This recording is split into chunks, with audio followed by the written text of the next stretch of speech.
Hi, everybody. I'm Tamara Zoner. And I'm John Davis. Welcome to Spirit Cafe.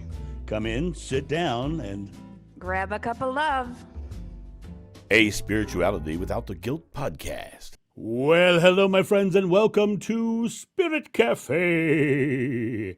I'm very excited to be here this day. It's going to be a fun day. But before I go any further, I need to introduce my sidekick of soul, my helpmate of happiness, my amigo of absurdity, the lovely and the powerful Miss Tamara Zoner. Good morning, Tamara Zoner. How are you this morning?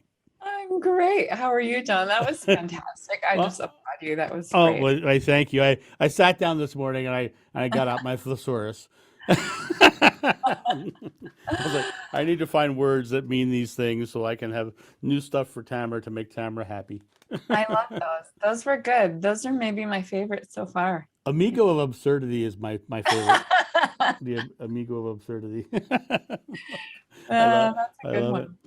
It is a good one, yeah, of all of them. It was an interesting day, interesting past couple of weeks this has been for me.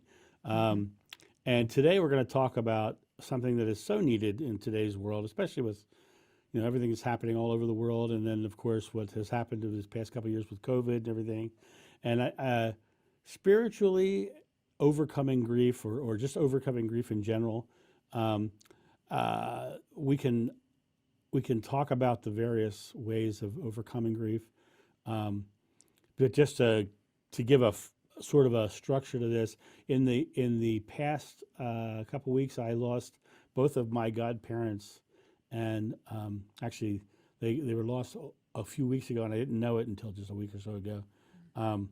But it hit me hard for a couple days there, and but I have very good coping mechanisms that I use to deal with grief. But I think that there's a lot of wisdom in moments of grief as well. So what are your thoughts about overcoming grief? My first thought is that we don't actually overcome it. We go through it. And we go through it in waves and cycles. And depending on the grief, we may re-experience it for years and years and years to a lesser extent. We come through a layer, like the most intense layer, and then we might come up to the surface for a while. And I've seen grief so often in the senior communities, and it's not something that leaves, say, a person who's been married for 60 years and they lose their spouse. That grief, they don't overcome it, but they do move through it. Yeah, I get that. What I find interesting about grief in general, when I look at what grief to me is missing someone, or even something, could be even a pet that you grieve for, or even on a less personality base, it could be more like I miss living at the beach. Or I'm grieving not living there. But I think that when it comes to losing people, and pets are the same, is that those people, those pets, those life forms represented love to us in some form, and what we're really grieving is not feeling that, or feeling that expression of love between the two of us, or from them to us, or from us to them. It feels like we've kind of lost a connection to love in some form, and that personality of that person is very much a representation of love. For my godparents, I was I often say jokingly in my family that I won the godparent lottery, because all my brothers and sisters, and I have 6 of them because we were Catholic, at least, and some of them still are. They all had godparents, and most of them never did anything with their godparents, never saw their godparents. Right? My godparents took me to theme parks and took me shopping, and we went, I went to their beach house and spent weeks upon weeks going to the beach at their beach house. And, I had the greatest godparents in the world. And it hit me really hard because I really did have such great times with them, and every time I'd see them, my godmother was Sicilian. Her name was her maiden name was Adele Cavatelli, right? Mm.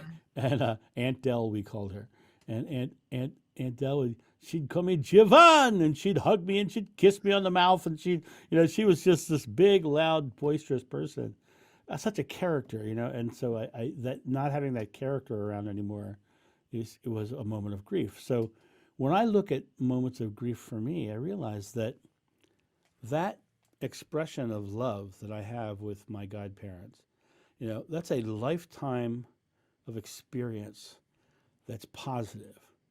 Hmm. And I look at their life as of a timeline, and I go, this is their life, and this part where that it really is affecting me negatively is this little piece at the end where I'm missing their love, I'm Yeah. missing their expression, and I go, do I want to remember them for this or for this? Hmm. And when I was coaching someone through a grief session one time, I did this exact same thing. I said, this is their life. Do you want to remember them for this or for this little tiny part over here, the bad part when they passed away? And so I started doing this thing. I said, so next time you're going through this struggle with missing them, I want you to put your hands up and remember their life, and then I want you to go like this, and then drop that on the floor and step on it. Right? Yeah. And having that coping technique gave him the opportunity to say, "You're right. I'm remembering them for who they are, and Yeah. then I flipped it on him. I said, so for that person who has passed away, this is your life. Now here's this moment of grief at the end. Do they remember you for this or for this? Hmm. And if this is who they thought of you, then the greatest thing you could do for them is be the person that they knew and loved the most. And when you do that, then you're honoring them by being the person that they knew and loved the most.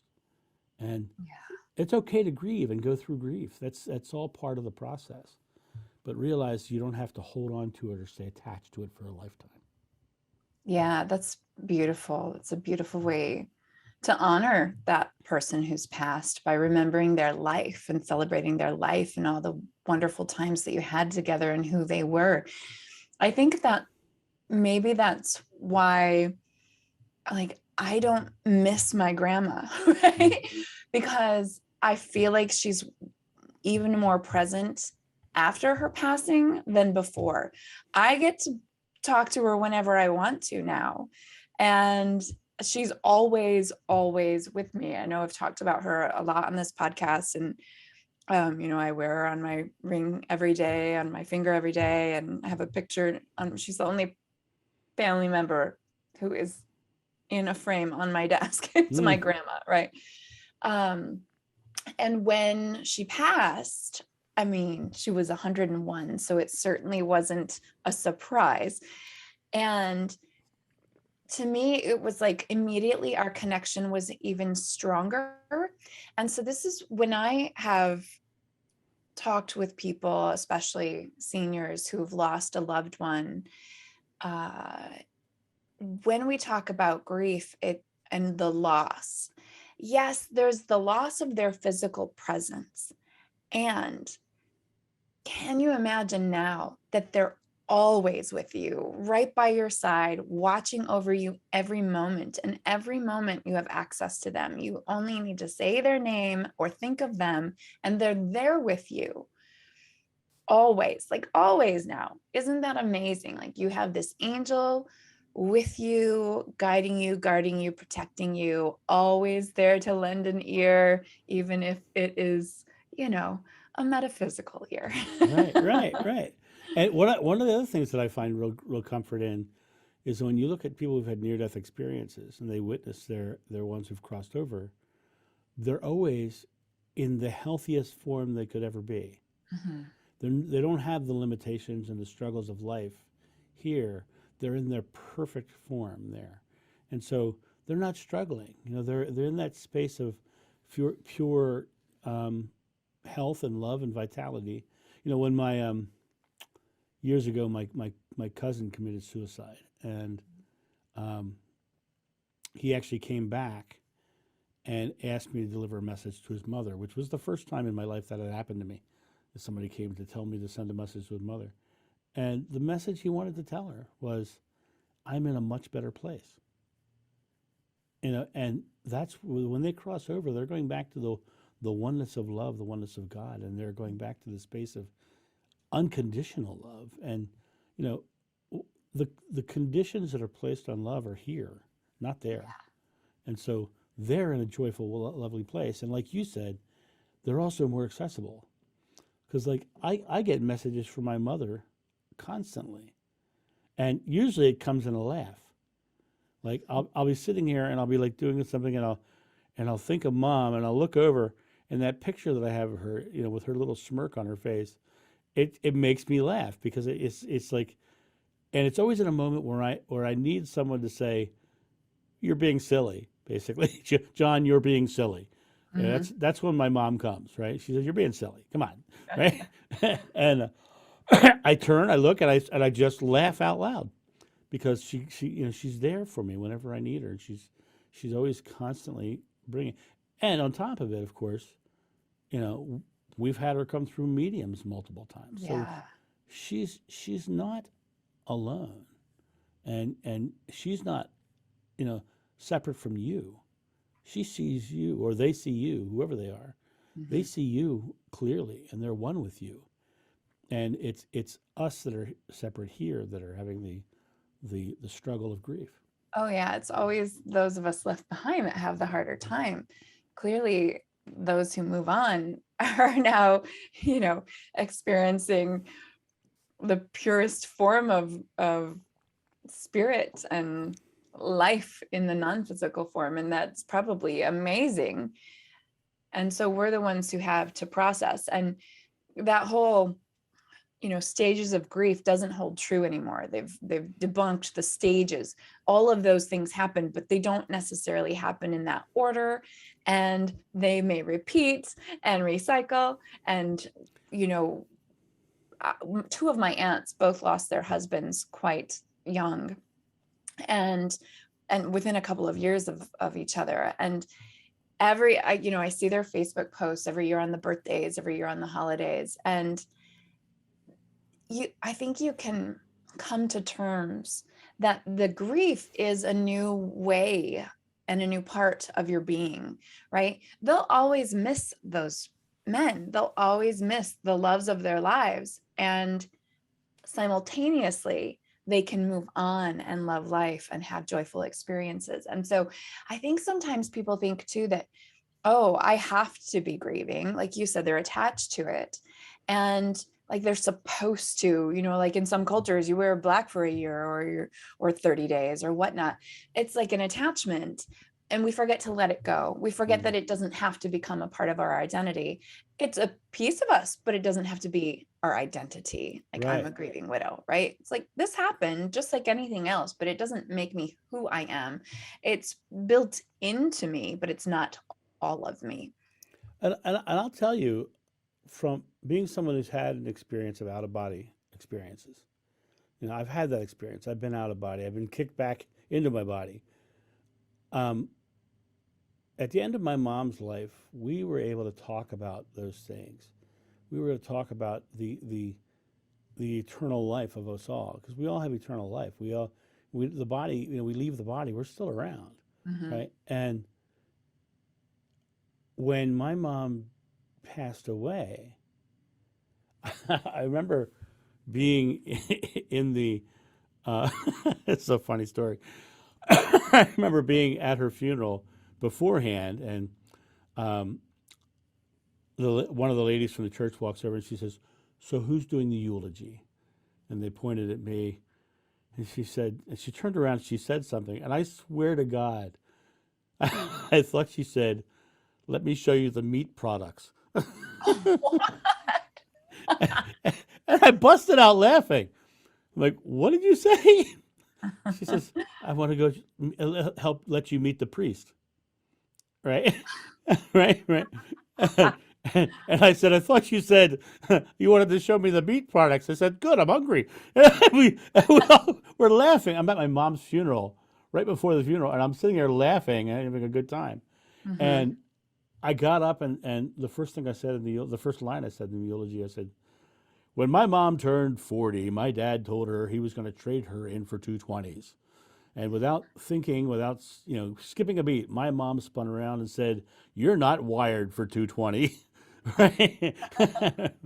And so even talking about her was bringing laughter and joy, right? Mm-hmm. The moment where it hit me was before the eulogy happened. I was sitting in the crowd, and we're all sitting. My sisters are beside themselves, blubbering, crying, and I was not there because Mom and I had had those conversations. Mm-hmm. We were. Told her about going to the other side. I told her about the oneness of God and going to that space, and but the moment the overwhelming emotion hit me was when I turned around and I saw her neighbors, because she had two beautiful, loving, kind neighbors who really took care of her.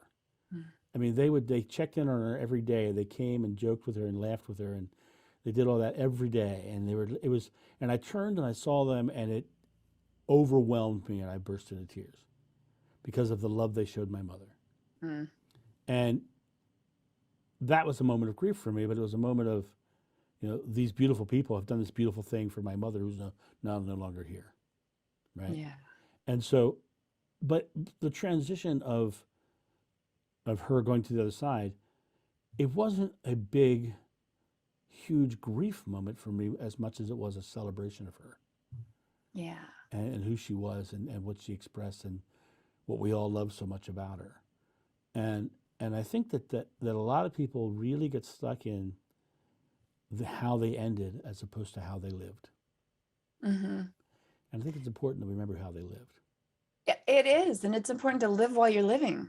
Right. Right. And to make sure that the people that you love know that you love them, and, not to wait until you are giving a eulogy before you tell people what they mean to you. I want to make sure every person in my life knows just what they mean to me. And so I'm generous with my words of affirmation and my love, and thanking them for being who they are, and reaching out randomly to people I haven't talked to in a while, even if it's just a text, to let them know that I think of them now and then. Right. And when I pass on, I want to be celebrated. I want my family and my loved ones to celebrate my life, not mourn my death. Right. Death is guaranteed.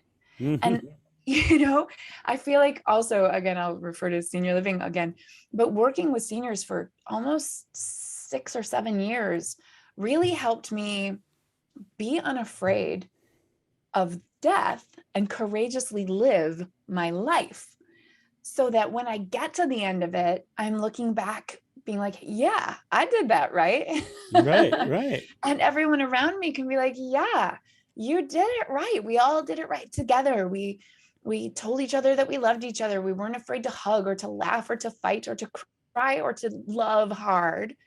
And when I pass, this will now be available for my children to review in about 57 years or so. I'm living a long, long life. I want a karaoke party, people.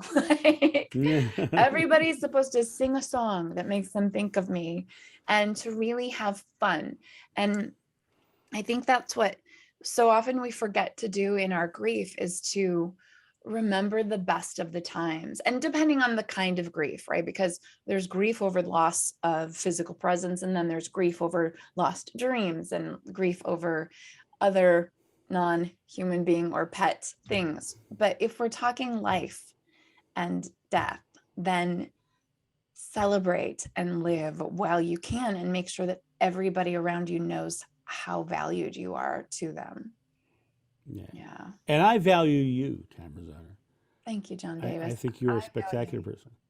And I have to tell you, the song that I have for you, that I will sing, because I'm going to die before you, of course. But anyway, um, I'm going to sing. Don't worry, be happy.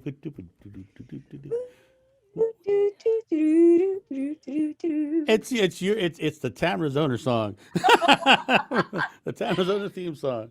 Don't worry, Oh, be except for happy. mine would be like, if you're worrying, it's okay. Feel your feelings and then be happy. Right. See, and for me, I think my theme song would be something like Bob Marley's Three Little Birds. I love that song. I love I that love song. that I song. adore that song. But yeah, I think it's good. I think it's good that we tell the people that matter to us that they matter to us while we're here. Mhm, My son, I when he's with me, he hears I love him multiple times a day. mhm. When he wakes up and before he goes to bed, and sometimes during the day, I'll just walk by and I'll grab him and I'll hug him because that's I never had that sort of expression of love from my father, and Right. I want my son to know how much he's loved and adored. And and it's so good because by being that way with him, we have a very open communication. We talk about the things that bother him. We have those expressions. And I think that you can miss those opportunities. And a lot of times our grief is regretting what we didn't say. Exactly. Exactly what I was thinking. It's Yeah. so wrapped up in wishing we had Right. done this or that or said this or that. And if you live your life in a way where you're fully expressing those things, you won't have regrets. And if you live your life in a way that invites that expression in, then the people you leave behind won't regret because they'll have said it, they'll have experienced it, they'll have lived with you. And there's nothing to regret in that case. And let me also say that it's never too late to start if you haven't been. Because my Or my mother and I did not have a great relationship for a lot of her life because of the fact that when she was with my father, it was just not it didn't work that way. And Mhm. it wasn't until later in her life when we could talk about deep spiritual topics and get into and find common ground. And one of our common grounds was Rachel Maddow. but um, but but the idea of us coming to that space later in life was good, because things were not said earlier on doesn't mean you can't start today and make it different. And that will alleviate some of your grief later because of the things that you've said. Absolutely. Make the time to see the person you're missing because once they're gone, you can't just book a flight and go hang out with them, right? But you can right now. So Right. you make it happen. And if you can't, thank goodness for Zoom, right? I mean, My God, how COVID's like been great for this whole thing. it really has because it's helped people connect who weren't connecting before because of time and distance. And now they're connecting despite it, and it's so great. Even the seniors of the seniors are using Zoom and getting help and being able to see their grandchildren. Like, I worked in West Bloomfield, Michigan, and there's a very high Jewish population, and so a lot of the residents have family who live in Israel, Mm. and so that wasn't happening during COVID. They weren't coming home for their usual annual trips, or they weren't going there. And so Zoom made it all possible. They got to see new babies and they got to see their little grandchildren, and they really got to connect despite the distance and the restrictions that COVID brought us. And so, like, there's no excuse for not connecting with people you love. And I hope to goodness that we are inspiring everybody to pick up their phone right now and place that phone call or send that text and reach out to the person that popped into your mind as we talked about all these things and tell them hello and you love them. Right. And by doing that, you'll alleviate a lot of the grief you might go through later. Yeah. I think I've heard you say multiple times, like, oh, I thought of calling them and then I did. And then this thing, didn't you say that about the family that just passed? Like Yeah. you had Yeah. thought to reach out to them just randomly? Yeah, I literally was in my house one day and I got this feeling. I said, I haven't heard from them from a while. And I jumped on Facebook and I went to my godmother's page. This was, around Thanksgiving time. Mhm. And the last message on her page was from me the Thanksgiving before. Wow. And I was like, okay, something's not right. So I called my sister. I said, has anyone heard from them? Because I didn't want to just call them out of the blue without knowing what was happening. No, Mhm. no one's heard. So finally, I called them and I just talked to them directly. And I remember that call was interesting because they were surprised it was me. And then I had a chance to tell them both exactly what I felt about them, and I did. And it was a couple months later, they're both dead. Wow. And Yeah. So those nudges, to listen to those little nudges it's so important. yeah, yeah, it is important. And even if you don't get the nudge, it's important to just express to the people that matter the most that they matter the most. Yeah. Because that's part of the process of uh, of why you grieve in the end is because you love them the most. And Yeah. if you can express it to them and share with them that, you'll have much less grief in the end. Mhm. What do you feel about grief that is for, say, lost dreams? Do you think we process it the same way or differently? I think this is gonna. I'm gonna get way off of this a little bit. Um, I think when we have a quote unquote lost dream, I think it's grieving, um, not for the dream itself, but it's grieving for, um, how do I say this in a way that makes it clear? Um, it's about the self worth, the self issue of failing at doing something. Mm. It's that it's when we fail, our the belief behind a quote unquote failure is that we are a failure. And what does that mean? It means someone's going to judge us as a failure, which means someone's not going to love us in some form. Mm. And so a lot of times I believe a grief of not achieving something is not loving ourselves. It's not, and so I think it's a little different because that thing doesn't have a personality Mhm. and it doesn't have a way of communicating directly with it. But I, I think it's a matter of grieving our own loss of self and our own loss or the Yeah. expression of ourself. That's beautiful. That makes sense because I was thinking specifically around divorce because I work with a lot of divorced people. I'm a divorced person. You're a divorced person. And Times three. Thank you very much. congratulations. Yeah. Oh, yeah. No, totally. Totally. And people often don't recognize or put that word to it, grief, around their divorce and the loss of the life they thought that they were creating, Right. and so a lot of people grieve deeply when they get divorced, and they're grieving for the future that might have been that they had planned on, but now it's nowhere in the picture. And I feel like it's been interesting working with people when someone for me gave me that term and said, yes, you're grieving, it helped so much. And then in turn, when I've been able to recognize it in someone else and say, this is grief, you have to process this grief just as if you've lost a loved one, because you have. They may not be dead, but they are gone from your life and from your future in the way that you had expected them to be present.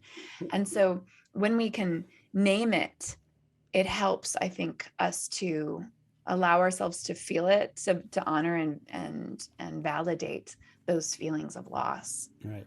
One of the things about grief coming from divorce. So let's talk about that for a second because I just had a conversation with someone today, actually, just before we got on here, and it was interesting because I explained to her that marriage in general is a construct of government and a construct of religion.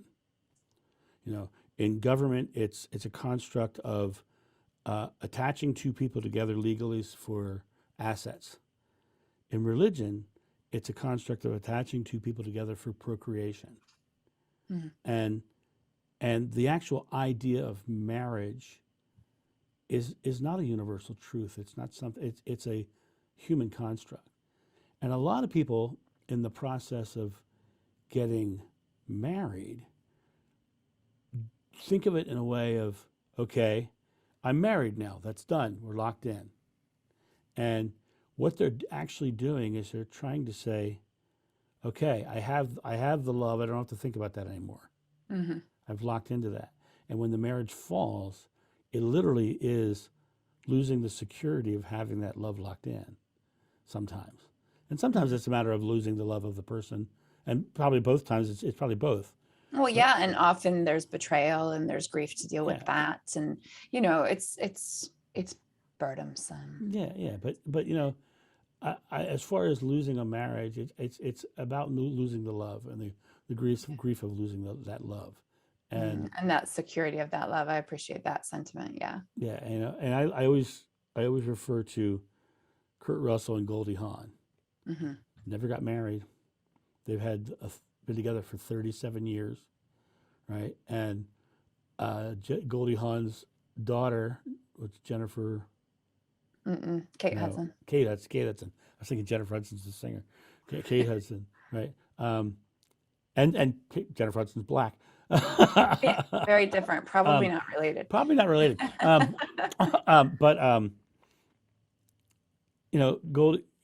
Kate Hudson looks at Kurt as her father, Mhm. and that's a love there, and there's no quims or qualms about it. The marriage wasn't important; it was the love that was important. Absolutely. And when we grieve, we're missing the love. Yeah, I like that definition a So lot. I was remembering an episode of Oprah I saw a million years ago, and it was about these young parents who had lost a young child. And, the questions were like, how can you cope? How can you survive? How can you stand this loss? Which, thank goodness, neither of us have had to deal with. And I pray that my kids far outlive me. And the way that they shared their handling of his loss was so graceful and beautiful. And it's a belief that I adopted, which is that child came and served his purpose. He had, his sole intention and his sole purpose, and he came and he did what he was here to do. He showed his parents like deep, unconditional, abiding love. And when it was time for him to move on and let them explore other gifts in their lives, he did. And that's how they looked at it. And it was so loving. Like, they didn't grieve in that hardcore on the ground way that lasts so long because of the perspective and the meaning that they made of his life. And so his death was just as much a gift of his life in the way that they looked at it. And I just thought that was so beautiful. And I think that it matters for us to gracefully move through grief, to think of it that way. Like, we're all here. If you're a spiritual, soulful person, and if you're listening to this podcast, you probably are, then you get to make your own meaning and adopt the ones that support you in your well-being. And if that means that someone in my life passed at what I considered way too soon, but I then reframe it into they've lived their purpose and it was just time for them to go on and do their next thing, then there's a lightness about that and a freedom in that. right, and that sounds like an absolutely beautiful way to tie this thing up. Yeah, let's leave it light.